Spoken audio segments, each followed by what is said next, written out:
My name is Todd Reynolds. I am the Executive Director of Groundwork New Orleans, and I'm joined here by several folks who I'll name shortly.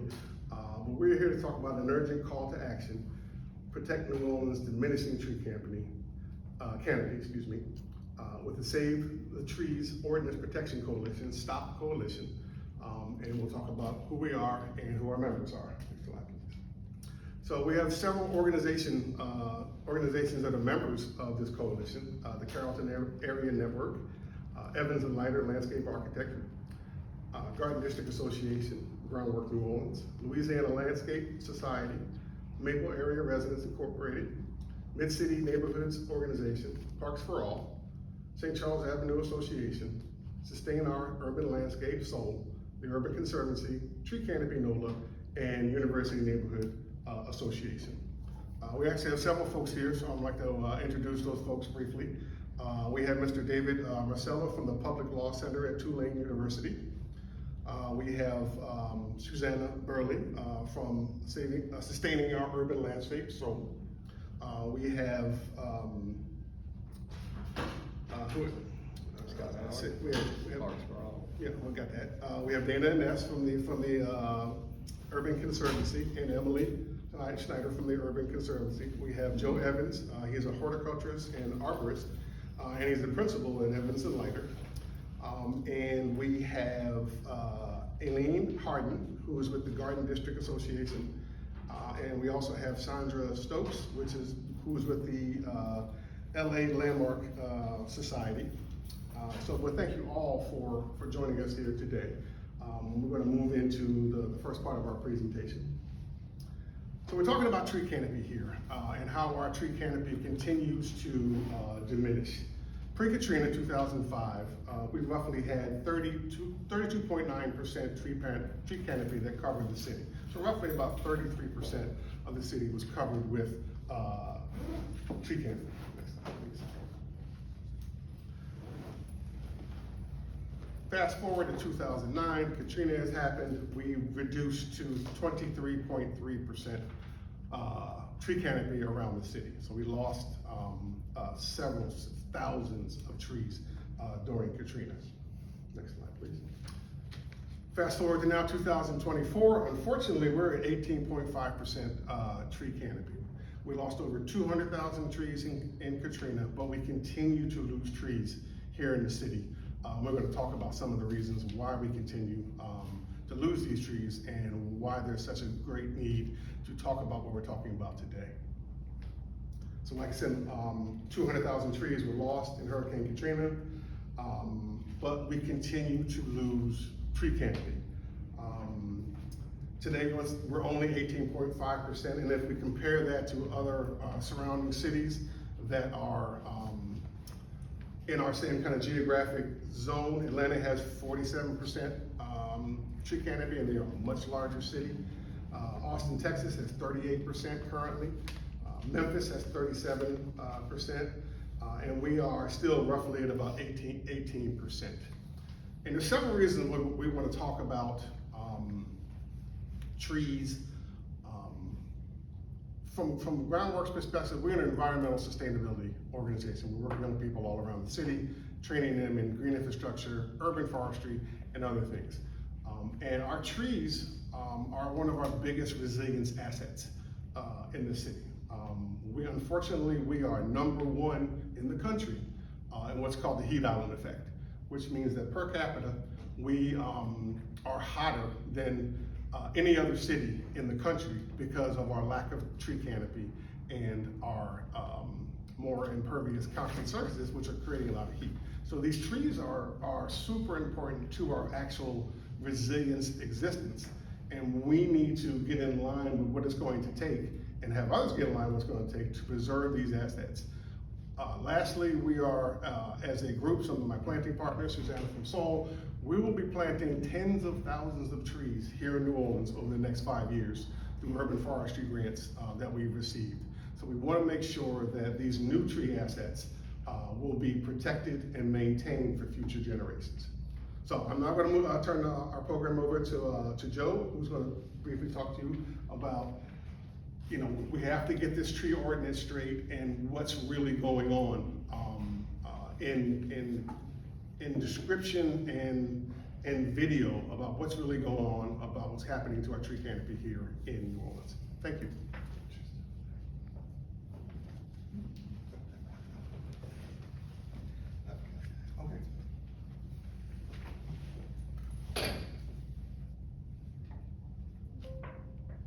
Wonderful, thank you very, very much. I live in Gentilly on St. Roch.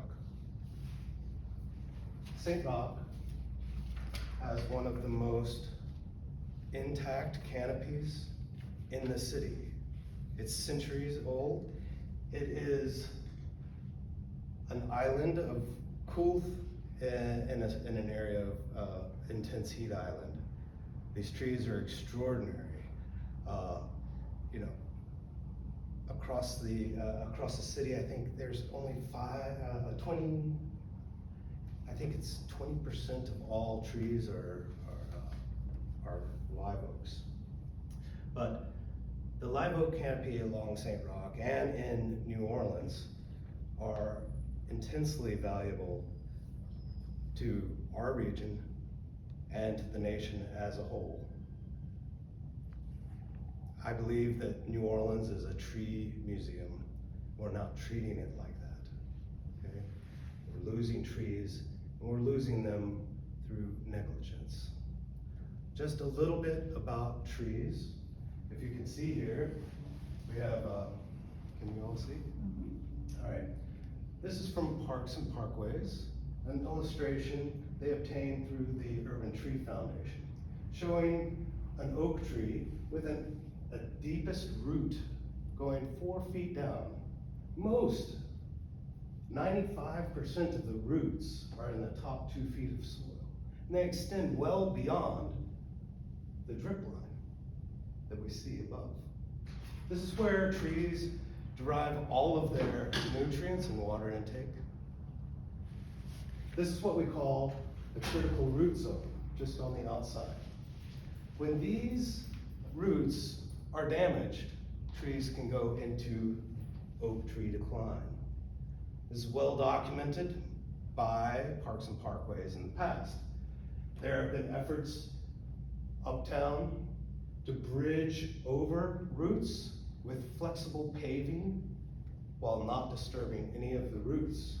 We have details for how to actively, achieve bridging details over root structures.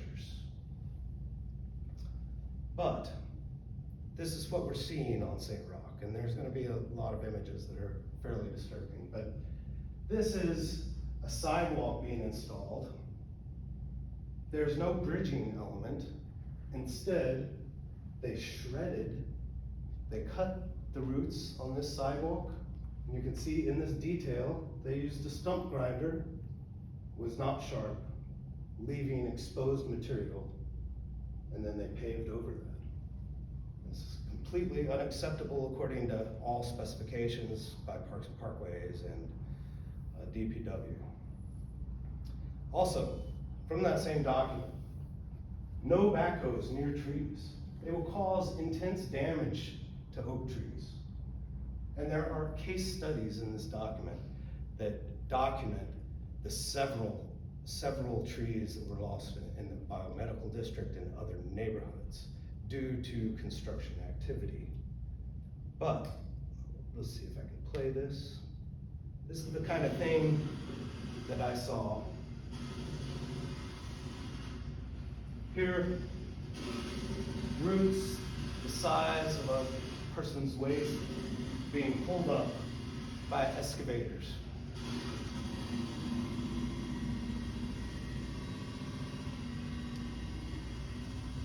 It's astounding. Following this, it took a long time to get in contact with Parks and Parkways Director Mike Karam. Went back and forth from DPW to Parks and Parkways. Nobody knew what was going on, but they were trenching with excavators to make water connections. After Mike Karam and Tika Hartman, now retired, planner with Parks and Parkways, Mike Karam, director of Parks and Parkways, came out, noticed this, put a stop work order in, but they had already done this damage to all the trees. When you're this close to a tree and you're exposing this many roots, you're going to introduce vectors that can damage the tree long-term. Specifications say don't store materials on or in the critical root zone. Here we have it. But most importantly here is that we have a gap that was created in the tree fencing so that they could excavate within 2 feet of the tree to put a water line in. Same here, boom. Tree fencing put up to protect these fabulous heritage trees, just disregarded, pushed against trees, flattened. I report this continually to Parks and Parkways, DPW, and all other, and City Council. You can see here shredded roots and chemicals in the water at the base of a tree. Excuse me. This excavation, where you can see all of the root line, some bigger than my leg, exposed for 3 weeks, right? It was very, very concerning. It was backfilled with sand. Here is where tree protection was removed, and I guess they could park, felt like they should park their cement mixer and their breaker on the tree. More tree protection fencing down. This is most remarkable. This is the curb. Nothing should be happening within the, beyond the curb with excavators.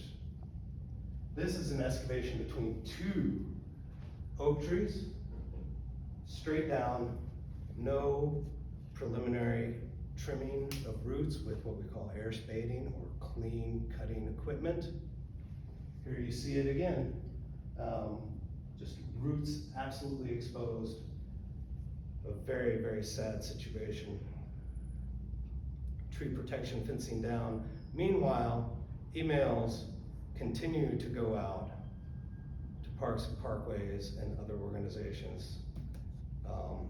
This photo was taken the day that Director Karam told me that inspectors are on the ground daily and that tree protection is being replaced and mended immediately. And this is 4 weeks. Here is a good picture of what's happening along the fence. They're removing the curb, they're cutting with an excavator all of these roots. They're being shredded, and then they're covering them up with geotextile fabric. Here's a really interesting example. No tree protection against this ancient, gentilly tree with an excavator. That's how close they got, within a foot. Absolutely amazing. Look, we have specifications. They're not the best management practices as far as we, if we look nationally or internationally. We should be applying best management practices to this project and other projects throughout the city. But we are not even following the specifications set forth by Parks and Parkways or DPW. And no one is fixing it. It's amazing. I'll move on. Okay, thank you. Good. Thank you. Okay, I am going to start by filling in for one of our absent board members, Mary Meissing-Gubala, is the president of Mid-City Neighborhood Organization. And she's documented the tree-by-tree removals that have been going on Bank Street for the following 2 years, none of them preceded by any notice to the neighborhood association. This is a tree in the 2500 block of Banks. I'm told by Mary that Entergy instructed Parks and Parkways the tree had to go because of power line problems, and so the next thing the neighborhood knew, it was in the process of being removed. There's another tree a block away, 2600 block, again, Entergy instructing take this tree down because of the power lines. A third example, this one in front of someone's house, the instruction again came from Entergy, but the next two slides show trees where the adjacent property owner apparently said, we want the tree gone, and in fact, Parks and Parkways complied with that.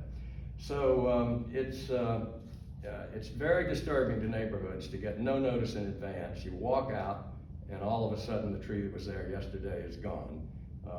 Advance notice is absolutely critical to try and ease some of the problems. So what can we do now in 2024? What we can do is improve the legal landscape protecting trees. The city code provisions governing trees were adopted in 1956. And if you look in the city code, you will see 1956, the most recent legislative action on those provisions, 70 years. It's about time for an update, and that is what Tree Canopy NOLA called upon the city council to do in January. And 2024 got off to a terrific start. We had 2 of the council offices reach back to us. We had meetings, productive meetings with Oliver Thomas's office and with Leslie Harris. In February, I met with Councilmember Harris and her 2 top staff people. And all of the dialogue we had agreed Tree Canopy NOLA would do a great service if it drafted an ordinance to update the city code. And we agreed we should do it by March the 31st because Councilmember Harris's Quality of Life Committee had a meeting scheduled for May the 6th on which she hoped to have that ordinance on the agenda for discussion. So we did. We drafted it, in fact, 9 days earlier. We got it to the city council, all 7 members, and to the Parks and Parkways Department on March the 22nd. And then all attention turned to setting up a meeting with Parks and Parkways, and that got complicated. The rest of this presentation is about the process of trying to set up a meeting with Parks and Parkways. On April the 11th, Leslie Harris's office made the first attempt. Her director of operations provided 2 available times on April the 11th and April the 19th. We immediately RSVP'd that we were available, confirmed our availability. On April the 11th, the morning of the meeting date, I sent an email and said, are we meeting today? And got back an apology from Parks and Parkways. We've got meetings, this date doesn't work, but they asked about availability the week of April 22nd and promised we will meet then. So that was the first attempt at a meeting with Parks and Parkways. On April the 15th, Leslie Harris's office made a second attempt. The director of operations said in an email, based on everyone's availability, which I would assume means that she had checked with everyone, we can schedule the Tree Canopy Ordinance meeting for Thursday, April 25th at 1:30. On April 23rd, 2 days before that meeting, I sent an email to Leslie Harris's office and to Parks and Parkways and said, I'll see you on Thursday afternoon. The following day, we got a reply from Parks and Parkways that said the meeting for tomorrow has been canceled at my request, apologized for the late notice, promised a draft that the department will submit to Councilmember Harris in the coming weeks. This was on April the 24th. That was the second attempt to schedule a meeting with Parks and Parkways. Leslie Harris's office persisted. She was still supportive. They were still looking at the May 6th date to try and get a discussion, and in fact, explicitly asked on April the 24th of Parks and Parkways, will the ordinance be ready for discussion and a potential vote on the May 6th Quality of Life Committee meeting? That same day, Parks and Parkways must have answered no, because Tree Canopy NOLA was informed that our office has rescheduled the May 6th Quality of Life Committee meeting to May the 29th. So we renewed that same day our call for a meeting with Parks and Parkways before the May 29th meeting. We said in that email, we should be pursuing a shared agenda, but it's hard to get to a meeting of the minds if you don't have a meeting. On April the 26th, Leslie Harris's office agreed with Tree Canopy NOLA. A follow-up meeting with everyone ahead of that May 29 target date is a good idea. A month later, on May the 22nd, TC NOLA sent another email. Is the topic still on next week's agenda? Has Parks and Parkways produced a draft or made any response to our March the 22nd submission of a draft ordinance? The reply, Parks and Parkways will not be ready for public discussion and voting by the 5/29 Quality of Life Committee meeting. That was the third attempt at a meeting with Parks and Parkways. And efforts continued. A fourth meeting opportunity in late June also didn't happen. June the 27th, there were emails exchanged where we had assurances that the ordinance, not assurances, it was said that hopefully the ordinance would be introduced before the fall of 2024, sorry. And then again, you know, the office's preference, council office's preference would be that the ordinance be heard and voted on during either July or August, and we have requested that with the Department of Parks and Parkways. This was on June the 27th. But a month later, on July the 15th, we got an email that said our office is planning to have the ordinance introduced during the October 7th Quality of Life meeting. That is more than a half a year after the ordinance was circulated on March the 22nd.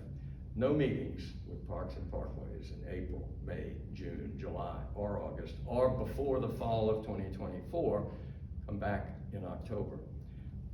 There needs to be action in the month of August. We need to see the Tree Canopy NOLA ordinance introduced this month so that we can begin a dialogue, a meaningful discussion about stopping the damage that trees are sustaining day in and day out. I'll turn it over now to Susannah. Hope you're all fired up. Tell us your name, please. Pardon? Tell us your name. Oh, Susannah Burley from SOUL, which stands for Sustaining Our Urban Landscape. Going a little bit off script here first, I just want to remind you why the tree canopy is important.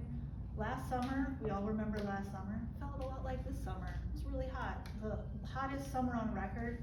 We had 67 people die from heat last summer. That's outrageous. That should not happen. Every time it rains, it floods. These are issues that the tree canopy can mitigate, but we have to have a robust, strategically planted tree canopy. And we also have to have protections around the tree canopy. Right now, we're still experiencing a net loss, despite all the efforts of the groups in New Orleans who are planting trees, like Groundwork and SOUL and many others.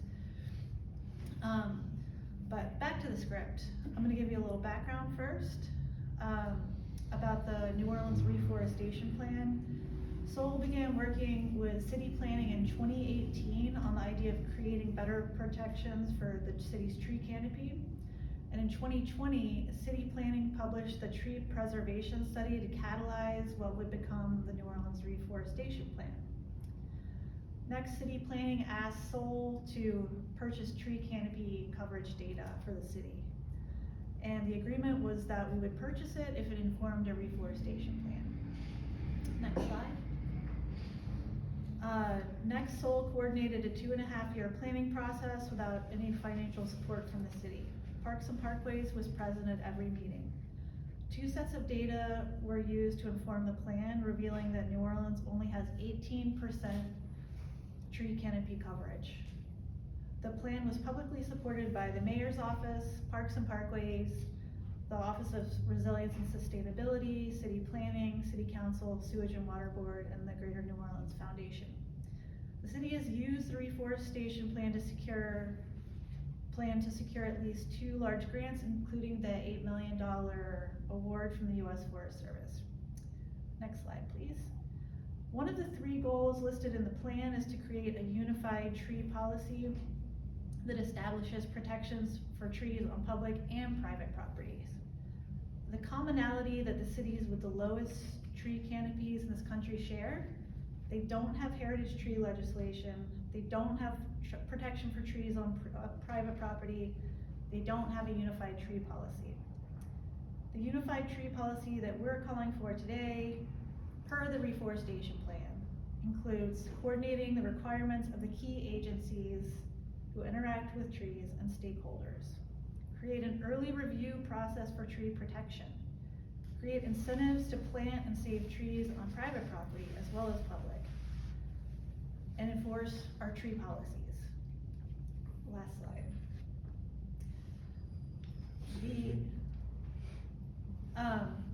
The plan's creation needs to occur through a process and with transparency. The mayor's office and all the relevant public agencies must adhere to the guidance laid out in the plan that they already publicly supported. The writing of the tree policy cannot be done behind the closed doors of one public department, especially one that has no purview over private property. Instead, there needs to be first a process and second, transparency. That's not what's happening right now. Our city has long committed to protecting and preserving our historic structures, which is why our iconic historic structures are still standing, and people come here to visit those structures. We ask today that our tree canopy be protected and preserved with the same level of care and enforcement that our buildings receive.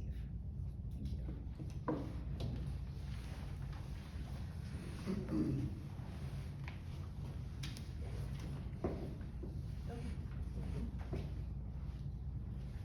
Morning. My name is Scott Howard, and I chair Parks for All, which is an advocacy group that strives to ensure that our city protects and treats fairly, equitably, all of our park and recreation resources.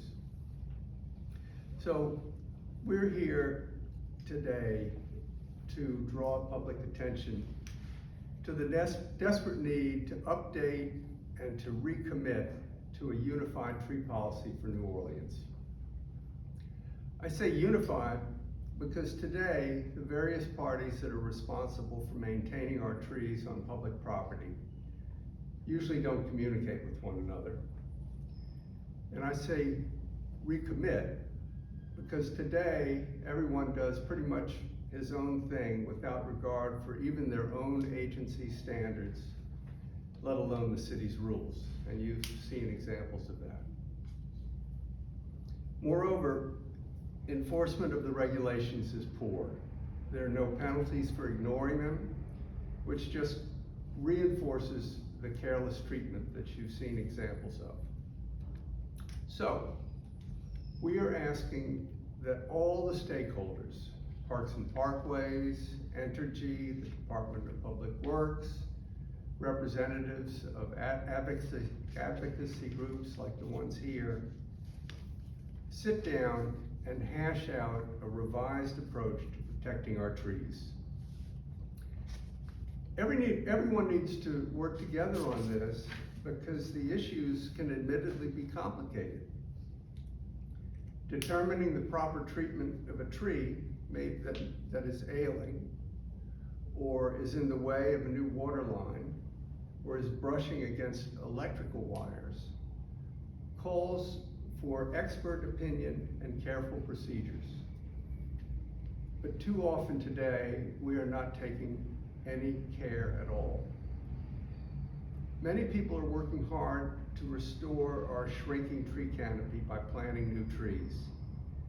Meanwhile, we are allowing our magnificent ancient trees to be treated as expendable. This makes no sense. As Joe said, our trees in New Orleans are part of our magnificent inheritance. They define us the way our food and our music do. We should be setting and adhering to best-in-class standards for tree maintenance. Furthermore, the policy should be extended to private property. There's good precedent for this concept all around the country. So, let's do this, shall we? Let's treat our trees with the respect that they deserve. Let's bring the tree protection ordinance that David has drafted before the next City Council Quality of Life Committee meeting and begin the process of hammering out a new document together. Thank you.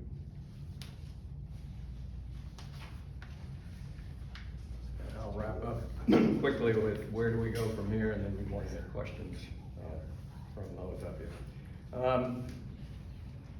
Scott just hit number one, introduce the tree canopy NOLA ordinance that's been pending since March the 22nd. It's time for it to get a hearing.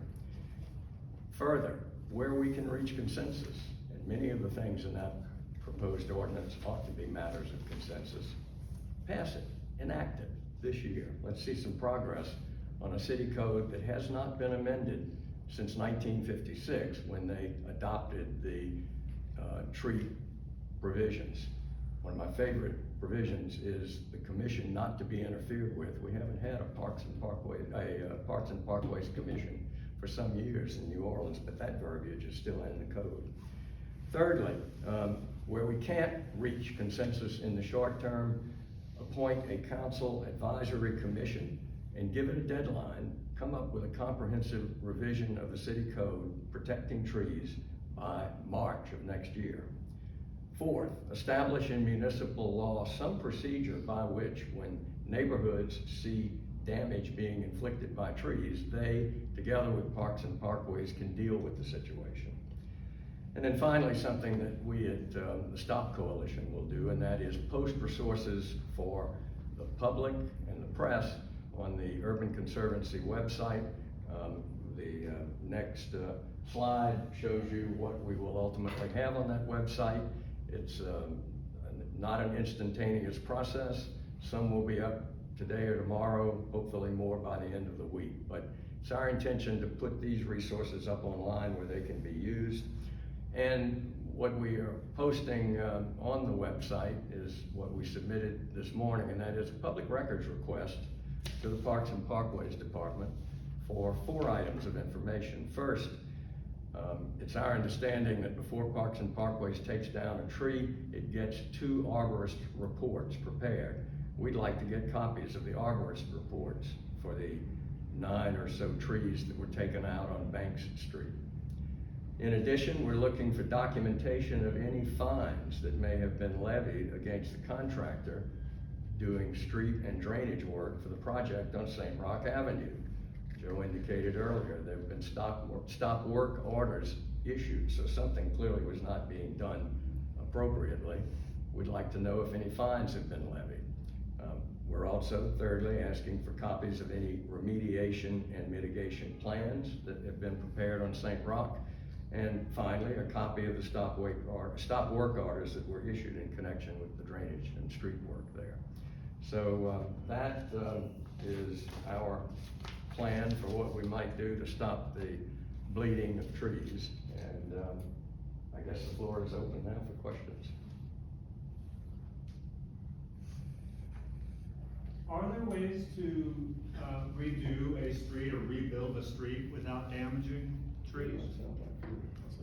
Because you look all over the city, you see oak trees, the root system is lifting up sidewalks, a couple feet up off the ground. So I was just curious, is there a way, how do you want them?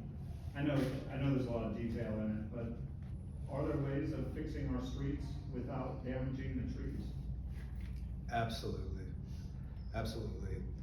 A term that is used often is called green infrastructure or green infrastructure and planning. It starts with the analysis of the street. It gets into the design that in this case should have had a landscape architect as well as an engineer. We can do simple bump outs, which would calm streets, make them safer for children, pedestrians. Give trees space. We don't need a highway on St. Roch. We don't need it that wide. We can store stormwater at its source where it's coming off of houses. We can create bioretention areas and green spaces, right? The design to preserve trees is simple. For many decades, it has been laid out by agencies that are advocates for the professional arborists, planners, landscape architects, and engineers. I am amazed that after almost 2 decades of working for stormwater mitigation, for tree canopy, for green infrastructure, that we can still have a project that is executed like this. We have many, many examples, colleges, universities across the country, examples that we've provided. Yeah. I'd like to One add- thing, Please.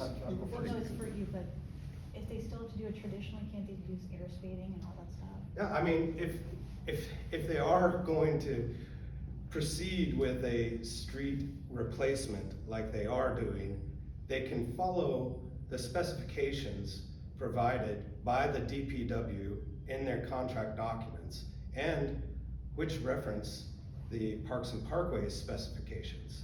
But those specifications are not being followed.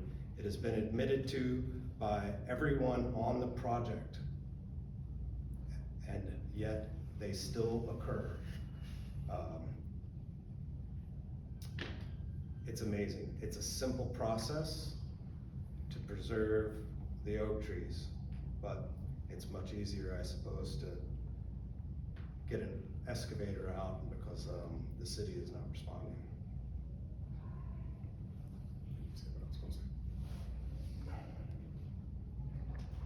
So it is specified in the contractor's contracts that they have to follow the rules. Yeah, so, as Groundwork, we do a lot of the projects that Joe, has mentioned. We do some pretty large, municipal sized projects where we have to follow their permitting process. And their permitting process says you have to do X, Y, and Z. You get through the permitting process and you develop a book of construction documents. And in those documents is how you're going to build it. And then there's a spec book that says, this is how you're gonna, and there's a whole cutout section of tree protection.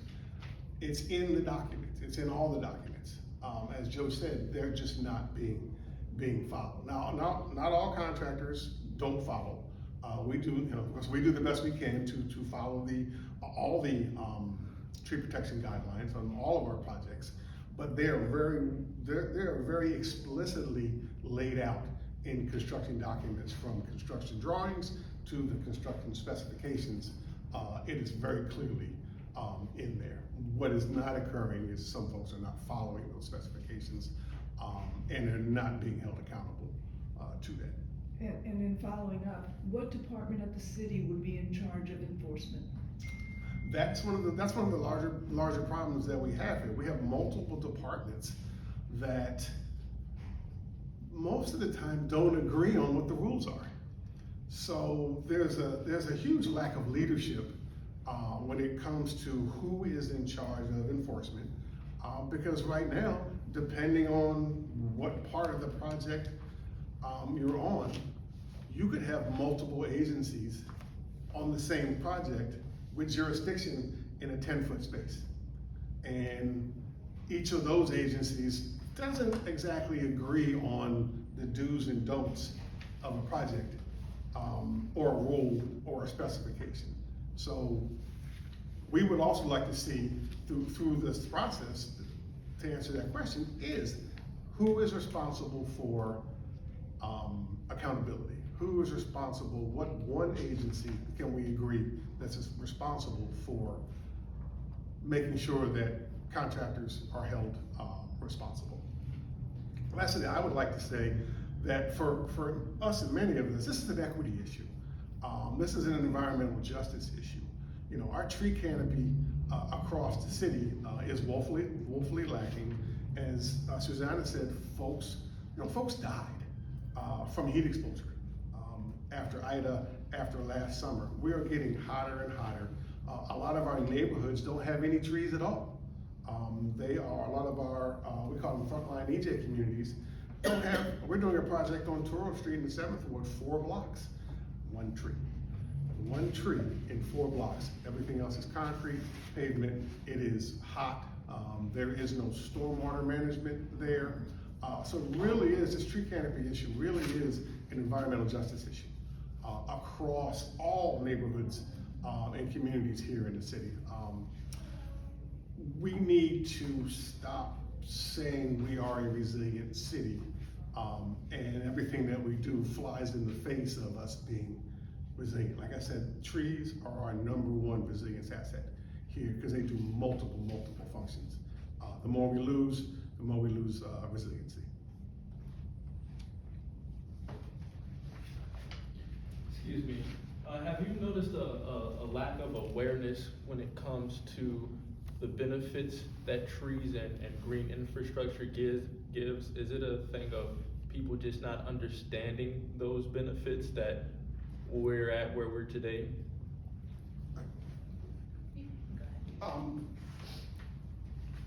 Yes and no. There are several groups working around the city whose specific goal is to address that, is to educate community members on the benefits of green infrastructure, the benefits of having a tree on their property, the benefits of having stormwater management.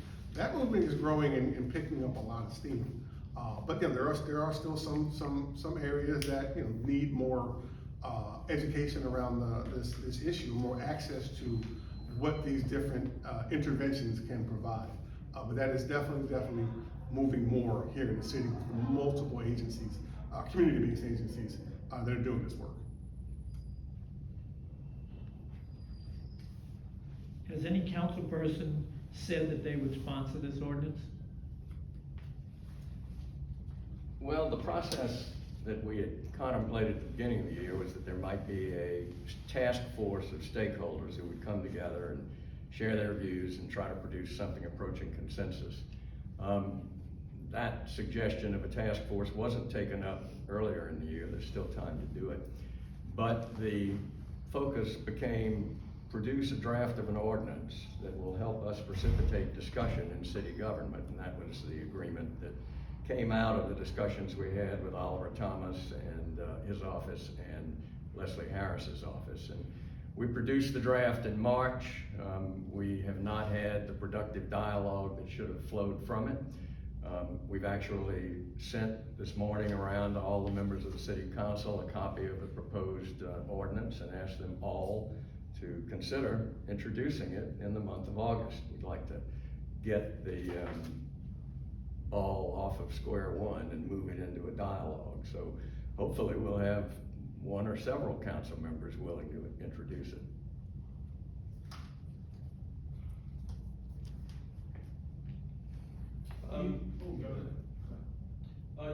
Something that I've seen within the slide deck which is sort of sticking in my mind is one of the slides you showed Entergy sort of just cutting down a tree, and sort of they have the authority to do so almost seamlessly. Where does that authority sort of come from? Is it what we've been talking about entirely today, just a lack of accountability when it comes to saving the trees? Because again, like you mentioned, it just was, Entergy said it's in the way, so it had to go. Right, well, I have to explain at the outset that I'm reporting here based on, as lawyers would say, hearsay from the president of the Mid-City Neighborhood Organization, but I've always found her a reliable source. As best she understood, the request or instruction from Entergy to Parks and Parkways was we need to take down this entire tree, not trim around wires. The authority to authorize the removal of a tree resides with the city department. These are public trees. They exist between the sidewalk and the street. And so the ultimate authority resides with the Department of Parks and Parkways. There is a cooperative or collegial working relationship between Parks and Parkways and Entergy, and for that matter, other utility providers of communications and utility services. But I'd like to know more, as I think you probably would, about the discussion that was had between Entergy and Parks and Parkways before the multiple trees on Bank Street were taken out.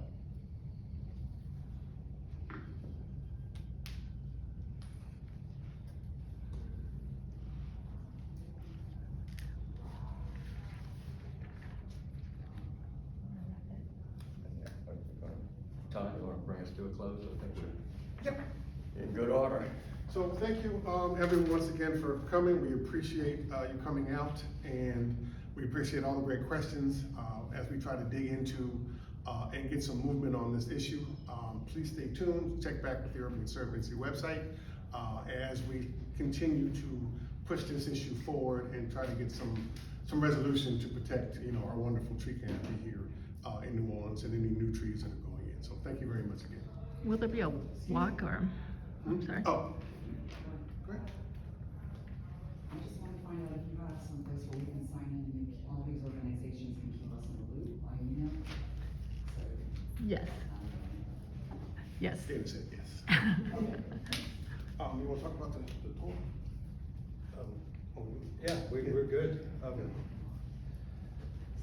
Okay.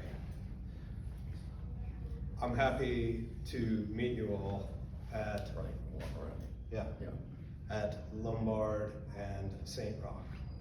You have to either take Spain Street or Music Street, park and potentially walk to that location at St. Roch and Lombard. It is cooler there. It's shade, not cooler than the trees. And we can share some of the specifications and some of the language that Director Karam has stated and see where that has failed. So I'd be happy to meet you all there momentarily. Good. There are press kits back here if you didn't